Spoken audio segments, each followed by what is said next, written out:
Assalamualaikum warahmatullahi wabarakatuh. Selamat pagi Bapak Ibu Asesor Sertifikasi Dosen Gelombang 1 tahun 2026. Perkenalkan, saya Guru Dwi Septano, dosen tetap program studi D3 Departemen Teknik Mesin di Politeknik PGRI Banten. Dalam kesempatan ini, izinkan saya menyampaikan video pengajaran untuk melengkapi pernyataan diri dosen dalam unjuk kerja Tridharma Perguruan Tinggi bidang pengajaran sebagai syarat pengajuan sertifikasi dosen gelombang 1 tahun 2026. Pada kesempatan ini, saya akan memaparkan salah satu mata kuliah yang saya ampu, yaitu pneumatik dan hidrolik, yang saya ajarkan pada semester genap tahun akademik 2025-2026 dengan beban studi sebesar 2 SKS. Pneumatik dan hidrolik termasuk dalam kelompok mata kuliah wajib program studi dengan kode khusus TM 2022 dan diperuntukkan bagi mahasiswa semester 4 program studi D3 Teknik Mesin. Model pembelajaran yang saya gunakan adalah model DIA, Delivery, Interaction, and Assessment. Dalam model ini, kegiatan belajar berpusat pada mahasiswa. Untuk aspek delivery, dalam pembelajaran model DII, penyampaian pengetahuan keterampilan dan sikap kepada mahasiswa dilakukan melalui kuliah tatap muka di kelas, belajar mandiri, serta penugasan terstruktur secara daring. Pada pembelajaran tatap muka, berlangsung sebanyak 16 pertemuan yang terdiri dari 14 tatap muka di kelas, serta 1 kali ujian tengah semester dan 1 kali ujian akhir semester. Sementara pada aspek interaksi, untuk memastikan keterlibatan aktif mahasiswa dalam proses pembelajaran dan serta berbasis pengalaman nyata, digunakan metode diskusi kelompok, studi kasus, dan simulasi. Studi kasus diangkat dari permasalahan nyata yang terjadi di industri dan dikombinasikan dengan pendekatan pembelajaran lain yang relevan. Teknik dan metode pembelajaran yang saya gunakan dipilih secara khusus untuk mendukung CPMK dan CPL yang telah ditetapkan. Dalam mata kuliah pneumatik dan hidrolik, terdapat 4 CPMK yang diharapkan dapat dicapai oleh mahasiswa melalui seluruh proses pembelajaran yang saya rancang. Antara lain, pertama, memahami prinsip-prinsip dasar fluida dan sifat-sifatnya seperti tekanan, aliran, dan kekuatan dalam konteks pneumatik dan hidrolik. Kedua, mampu menjelaskan prinsip kerja sistem pneumatik dan hidrolik, termasuk fungsi, karakteristik, komponen-komponennya seperti pompa, katup, silinder, motor, dan aktuator, serta komponen lainnya. Ketiga, mampu merancang, menganalisis, dan mengoptimalkan sistem pneumatik dan hidrolik dengan mempertimbangkan kebutuhan aplikasi dan ketersediaan sumber daya. Keempat, mampu melakukan perancangan dan instalasi sistem pneumatik dan hidrolik yang memenuhi standar keamanan, keandalan, dan efisiensi. Seluruh pembelajaran dapat diunduh oleh mahasiswa dan berbagai tugas perkuliahan juga dapat diunggah terintegrasi melalui Learning Management System yang saya gunakan dalam pembelajaran ini. Adapun ruang lingkup materi dalam mata kuliah ini mencakup 6 topik yang disampaikan selama 16 sesi yang terdiri dari pembelajaran tatap muka di kelas, pembelajaran materi, serta penugasan terstruktur. Pada aspek asesmen dari pembelajaran DIA dilakukan secara komprehensif untuk mengukur sejauh mana capaian belajar mahasiswa, kriteria penilaian, serta mengacu pada pedoman penilaian menggunakan rubrik holistik dan juga deskriptif sesuai dengan karakteristik tugas dan tujuan pembelajaran. Teknik penilaian yang digunakan mencakup tes seperti esai, serta non-tes seperti tugas meresume materi dan penyelesaian studi kasus. Adapun buku referensi yang saya gunakan untuk mendukung proses pembelajaran mata kuliah ini antara lain referensi utama yaitu modul ajar pneumatik dan hidrolik program studi D3 Teknik Mesin serta buku-buku referensi lainnya. Referensi ini digunakan sebagai dasar teori maupun aplikasi untuk memperkaya wawasan mahasiswa dalam memahami konsep dan praktek dalam keilmuan pneumatik dan hidrolik di dunia pendidikan maupun di industri. Selanjutnya, silakan menyimak video pengajaran pada pertemuan ke-9 yang membahas tentang memahami simbol dan gambar rangkaian sistem pneumatik dan hidrolik. Terima kasih. Assalamualaikum warahmatullahi wabarakatuh. Ya baik mas-mas kalian, kita sebelum memulai perkuliahan pada siang hari ini, kita ada baiknya berdoa terlebih dahulu. Berdoa dimulai.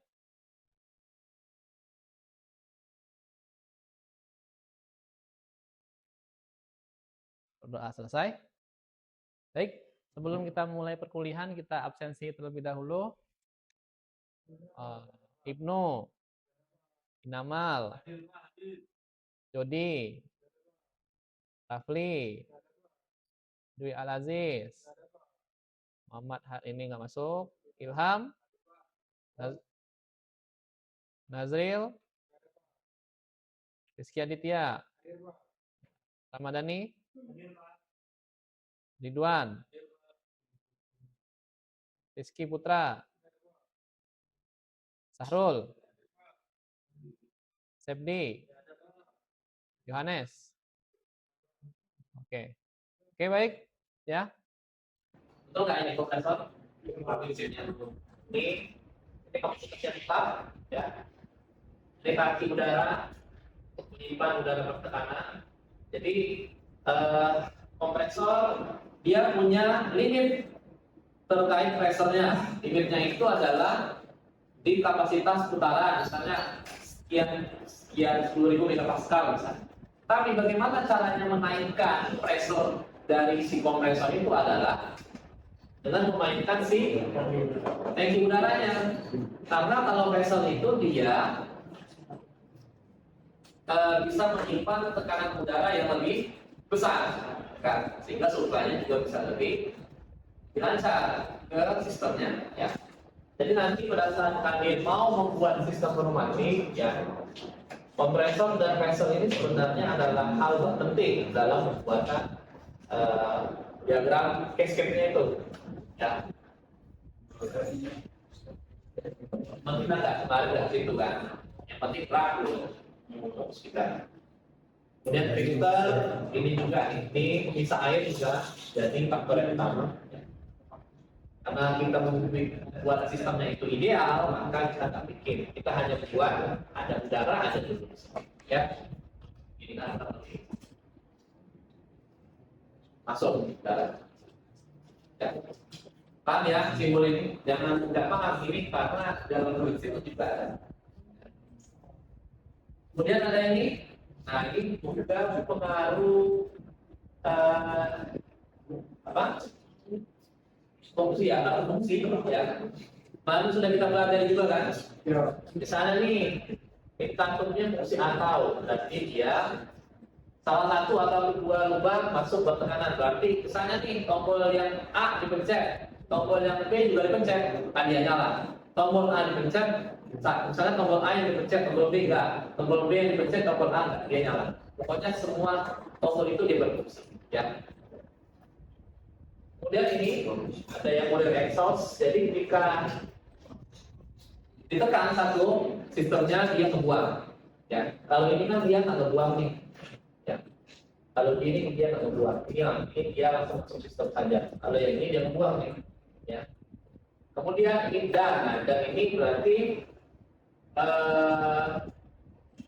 dia jatuhnya misal harus untuk menyalakan si aktuator itu yang di sini sama yang di sini harus ada dulu syaratnya. Berarti misalnya nih, anggap ini tombol A, ini tombol B. Kalau tombol A-nya hanya dipencet, tombol B-nya nggak dipencet, nah berarti dia nggak jalan. Tapi kalau kedua tombol ini masuk jalan, artinya persyaratannya masuk kan, baru bisa menggerakkan aktuator. Ya. Nah ini yang biasa kalian lakukan ini apa? Lakukan ya, ini kan? Ya bikin apa namanya? Persentase untuk kartu udara, misalnya mau bikin berapa persen kan? Ini perlu kontrol color. Sampai yang ini, yang one way, ya. One way juga sering digunakan kan? Ya, kemarin kita belajar juga one way. Jadi pastikan lagi nih, ya. Kalau yang ini, ya, dia modelnya dia bolak-balik. Kalau ini dia langsung satu arah, ya. Jadi kalau misalnya bolak-balik artinya adalah ada kondisi dia akan low pressure. Ketika yang ini dia ditahan dulu nih sampai beberapa saat. Ketika yang dilepas kita dicek. Ya, dua ini berbeda, jangan disama. Nah ini nih, ini yang menjadi momok nih bagi kalian, ya. Mudah ini atau ini, ya. Ini sering pakai ya. Ini apa artinya? Tombol menggunakan button. Ini spring artinya dia kebalik. Ya. Kalau yang ini di manual, dia digeser. Tapi ini dia nggak pakai push button, jadi dia nggak pakai spring. Jadi kalau ini pencet, ya udah. Kalau ini pencet, sini kan. Bergeser doang. Nah kalau yang ini dia modelnya pakai roll, jadi mechanical. Jadi ada trigger di situ. Saya bilang kemarin, ya. Ada senggolan dari apa gitu kan, kita disenggol, ini baru gerak. Kalau yang ini juga sama. Kalau ini lebih ke kalau bedanya yang ini adalah kalau ini dia ketika apa nyenggol langsung nih. Kan? Kalau yang ini kalau dia belum, ini roll idle artinya apa? Roll idle itu kalau dia nggak sesuai dengan tinggi dia nggak jalan. Kalau ini kan rata ya. Kalau ini, kalau mau nge-drive ini harus tinggi lagi supaya dia benar-benar bergerak. Kayak apa tuh? Pulsi tidurnya. Kalau dia tinggi baru bergerak. Makanya di situ ada levelnya. Makanya disebut dengan roll idle. Jadi kalau dia fungsinya apa roll idle ini? Sewaktu-waktu lintasannya kotor, kan nggak rata tuh. Nah, ketika dia pakai yang model seperti ini, yang rata tadi bisa ditoleransi. Tapi kalau yang ini dia nggak rata, bisa jadi dia ikut si levelnya itu. Karena si permukaannya kasar kan. Kalau permukaan kasar kan pasti si levelnya ngikut kan. Kalau yang ini enggak, karena dia sudah tertoleransi oleh idle-nya. Ya. Jadi jangan disamakan kondisinya. Selama ini kita pakainya yang ini terus kan, karena kita anggap lintasannya rata.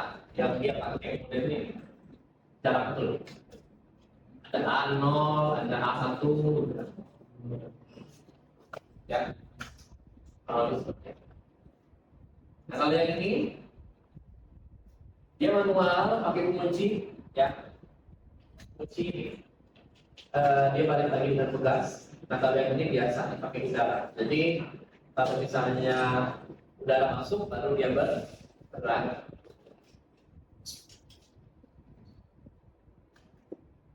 Ini juga sama model udara, ini 4/2.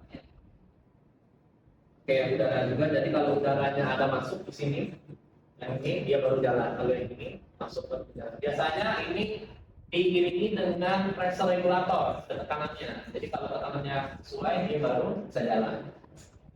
Biar dia nggak otomatis berjalan ini masuk udara. Kalau ini langsung jalan, khawatir ada udara sedikit malah jadi merusak pergerakan sistemnya atau apa. Biasanya kadang-kadang aktuatornya pergerakannya nggak sempurna.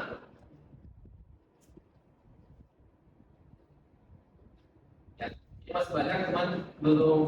Kalau yang ini nggak terlalu banyak digunakan karena ini belum. Kalau ini memang belum terlalu ini. Kita belum terlalu belajar kan ini. Ya, belum. Nah, dalam memahami ini juga, ya, simbol ini nih, ini, ya. 1, 2, 3, 4, ya. Working force-nya, supply-nya itu, supply itu selalu pasti di yang langsung berkaitan dengan jalur udara, kayak ini misal. Nah ini kan berarti langsung nyambungin sini. Kalau pada saat kalian bikin piping, kan kadang-kadang kok ini nggak gerak ya? Sebenarnya kalian itu salah masuk ininya nih. Kalian nggak mengidentifikasi ini nih. Harusnya harus benar-benar lurus ininya. Atau kadang-kadang kalian itu suka bikin pipa dulu nih, suka bikin apa jalur dulu, solenoidnya baru dimasukin di belakang kan. Alhasil ketika dipencet nyala, ya kan? Nah, makanya harus benar-benar pas gitu. Ya, dengan jalurnya supaya dia masuk sistem. Jadi kan masuk nih 1, 2, dia bergeraknya 2 sama 4 nih. 2 sama 4, 4 yang ini kan, berarti 4, 5 dia keluar 2. Ya sistemnya bergeser kan, kalau kan dia bergeser. Berarti supply itu selalu nomor 1 ya? Kalau nomor 1, ya jangan terbalik. Nanti kalian terbalik, posisinya malah yang nomor 5 kalian masukin kan, tak akan jalan dia. Ya. Ini kan nomor 1. Nah, 3/2 modelnya seperti ini. Ya. 3/2 artinya 3 hole, ya. 2 chamber.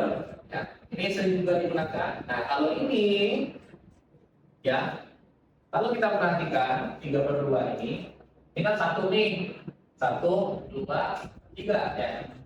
Berarti ini 3/2 ininya ini bisa digunakan di jatuh karena dia ada rilisnya, ya ada rilisnya. Ya. Chamber tetap menggunakan on dan off, ya. Tapi lebih ke aktuator dia bisa, ya.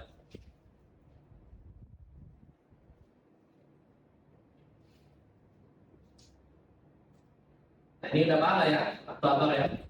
Jangan kalian lupa. Ya. Kemarin ada beberapa mahasiswa saya lihat bikin video apa ini dia nggak bisa membedakan mana pakai silinder, mana yang pakai apa single acting, mana yang pakai double acting. Ya. Kalau ini jelas pakai namanya single acting, ya single acting. Ya solenoidnya apa yang solenoidnya? Ya 3/2. Ya ingat 3/2 berarti bisa digunakan untuk aktuator yang single acting, jangan yang double acting kalian pakai nanti single acting nggak masuk, ya. Tuh. Ini menggunakan model push button dengan spring, ya. Jadi dia langsung return, ya. Jadi pergerakan sesaat. Jadi kalau mau gerak langsung dikejar gitu. Ya, kalau mau gerak ya, lebih seperti itu. Tapi dia pencet doang, dia tak nahan. Jadi dipencet ketika kamu rilis langsung lepas dia. Ya. Itu ya single acting ya. Jangan salah itu dalam penggunaan kalian itu penyakitnya kadang-kadang suka salah ininya nih.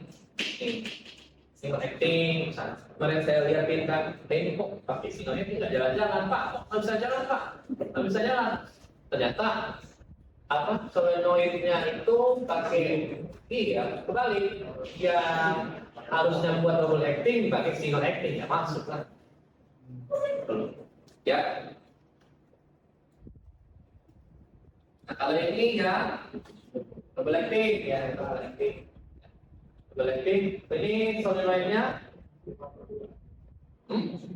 5/2. Ya, betul. Ya. Ya. Nah ini ada 2 nih jalurnya nih, ya ada 2 jalur. Ya. Ini jalur masuk untuk jalur masuknya buat mendorong, jalur keluarnya untuk dia naik. Ya. Cuman ini double acting yang full double acting, dia nggak bisa diatur apa stroke-nya. Yang biasa kalian lihat kan ada yang model ini kan. Nah, itu bisa diatur stroke-nya. Jadi mau berapa stroke-nya kan, mau berapa ininya. Betul. Ya. Nah, ini jangan sampai salah juga ya. Nanti kalian menggunakan silinder solenoid yang salah ya nggak bisa gerak juga. Ya. Kalau ini full ya, biar pergerakannya full ya, nggak bisa diatur stroke-nya. Sebenarnya bisa diatur struknya, dipasang satu lagi yang kolom tadi, yang buat kontrolnya.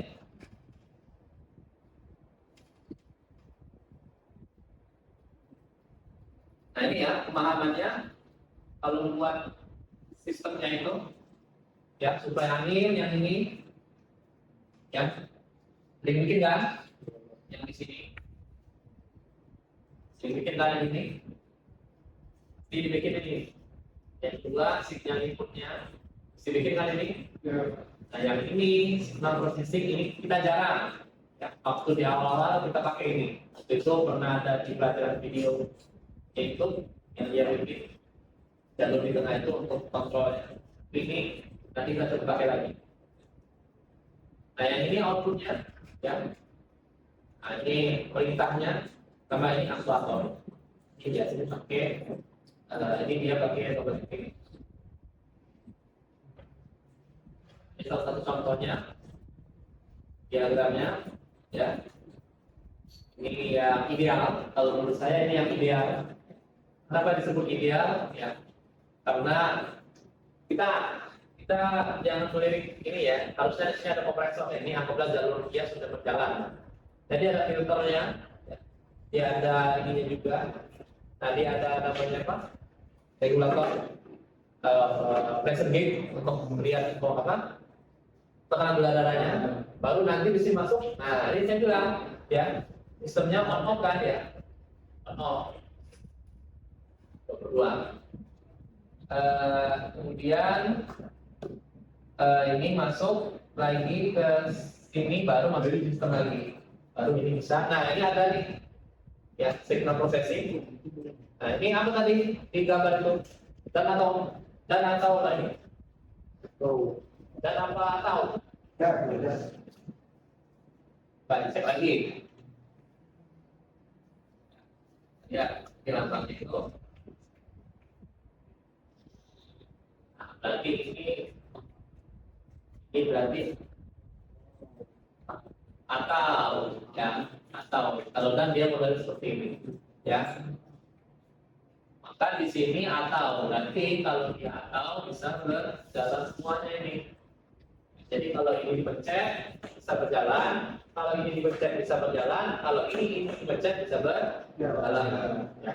Baru ke kontrolnya lagi, baru masuk ke aktuator. Ya. Jadi kemarin sudah kita coba praktekkan kan, gambarnya kan. Nah, coba bikin lagi.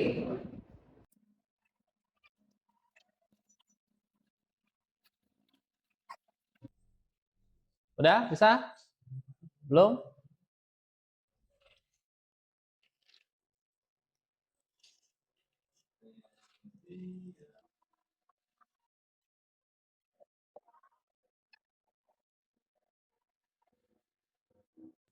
Pernah nggak? Jangan disenggol yang itunya. Enggak paling ini Pak. Yang ini yang disenggol.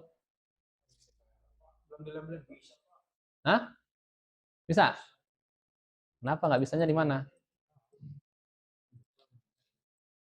Jalan.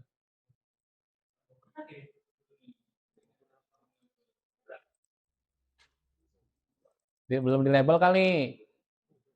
Ini label di YZ. Ini coba disenggol. Ini A0, A0. Coba. A1. Coba di play.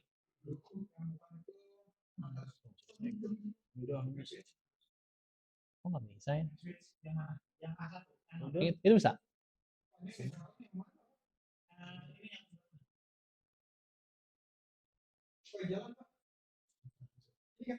Mana? Nah, iya betul.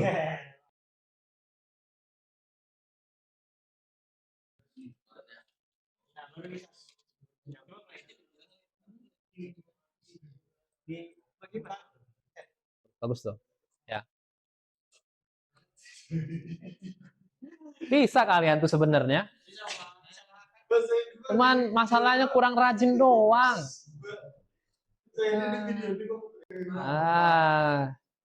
Iya. Ya. Oke ya. Bisa. Bisa semua? Oke. Kurang lebih ya untuk nanti ujian ya model-model yang saya sampaikan ini tadi ya nggak jauh berbeda. Cuman mungkin ada sedikit variasi doang. Ya, misalnya silindernya ditambah atau apa. Kan sama kan? Kalau silindernya ditambah juga tinggal dibikin lagi kan? Ininya, rangkaiannya. Coba-coba aja di rumah ulik-ulik lagi. Ya, dari saja itu cukup ya untuk perkuliahan siang hari ini. Terima kasih bagi yang sudah hadir ya. Saya akhiri. Assalamualaikum warahmatullahi wabarakatuh.